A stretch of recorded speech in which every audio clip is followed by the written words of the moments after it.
Aujourd'hui, nous allons parler de plusieurs règles d'or essentielles pour la mise à l'échelle de projets en économie circulaire. Tout d'abord, il s'agit de la quantité, la qualité et la régularité des flux de ressources circulaires qu'il est possible d'illustrer grâce au projet belgo-français RETEX. Ce projet vise notamment la revalorisation de blouses utilisées pour les opérations effectuées dans les hôpitaux. Concrètement, pour réaliser une transition circulaire à grande échelle, il est nécessaire de pouvoir garantir la qualité, notamment les caractéristiques techniques identiques des différentes ressources, la prévisibilité des volumes potentiels de celles-ci et aussi la régularité du gisement afin d'optimiser ses processus et son efficacité. Et c'est bien entendu le cas avec des blouses d'opération. La deuxième concerne la juste échelle territoriale, qui doit être aussi recherchée en fonction du type de déchets ressources, de la localisation des acteurs pour effectuer les opérations circulaires, tout en réduisant les impacts négatifs tels que les émissions de CO2 qui annuleraient l'équation vertueuse de la circularité des matériaux. Plus les matériaux seront naturels et plus il est possible de réduire l'échelle géographique. Stéphane Kampelman démontre avec la coopérative Sonian Wood qu'il est possible de relocaliser une chaîne de valeur dans le secteur du bois en détournant localement des gisements certifiés issus de la forêt de soigne prévus initialement pour l'exportation. Cela se traduit aussi par l'émergence d'autres entreprises telles que Zafi, créée par Simon Malvaux et qui proposera bientôt des vélos fabriqués localement avec des cadres 100% en bois fournis par Sonian Wood. Une autre clé concerne l'identification et la mitigation des risques spécifiquement liés à la gestion de projets circulaires qui seront amplifiés lors d'une mise à l'échelle. Prenons deux exemples.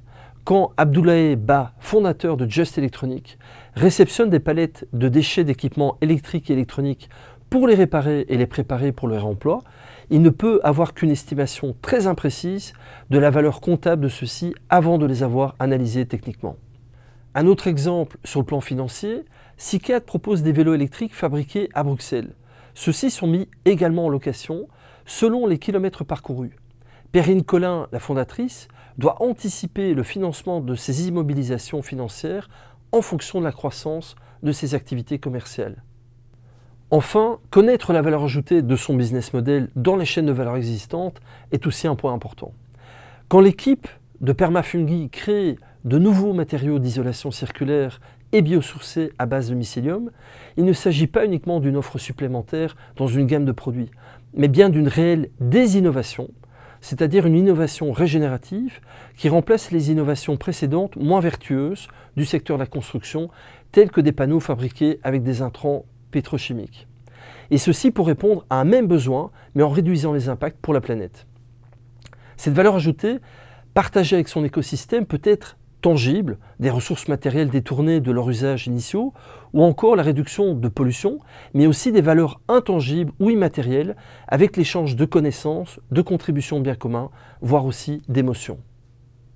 Les jeunes entreprises cherchant à se développer dans le domaine de l'économie circulaire sont encore confrontées à de trop nombreux obstacles réglementaires et administratifs, notamment dans les partenariats et l'accès au financement. Pour entrer dans une phase de scaling up, les entreprises en économie circulaire doivent pouvoir faire face à différents besoins particuliers. Premièrement, entrer en relation avec les bons partenaires, même au niveau transsectoriel, sur l'ensemble de la chaîne de valeur. Ensuite, avoir un accès au financement adéquat et que celui-ci tienne compte de la diversité des modèles d'entreprise. Je pense notamment à l'économie de la fonctionnalité. Enfin, le développement des compétences en économie circulaire est un facteur crucial. Ces compétences relèvent parfois de nouveaux métiers émergents pour lesquels de cursus ou encore formation n'existent pas encore de manière structurelle. L'élément fondamental sur lequel repose la croissance et l'innovation en économie circulaire est constitué par un climat où les freins, qu'ils soient législatifs, réglementaires ou encore administratifs, sont limités. Un climat qui autoriserait une prise de risque en la matière et l'expérimentation. C'est pourquoi nous pouvons considérer qu'en économie circulaire, il n'y a pas de croissance exponentielle d'entrepreneurs ou d'entrepreneuses, mais bien la mise à l'échelle et le développement d'écosystèmes d'entre-donneurs et d'entre-donneuses.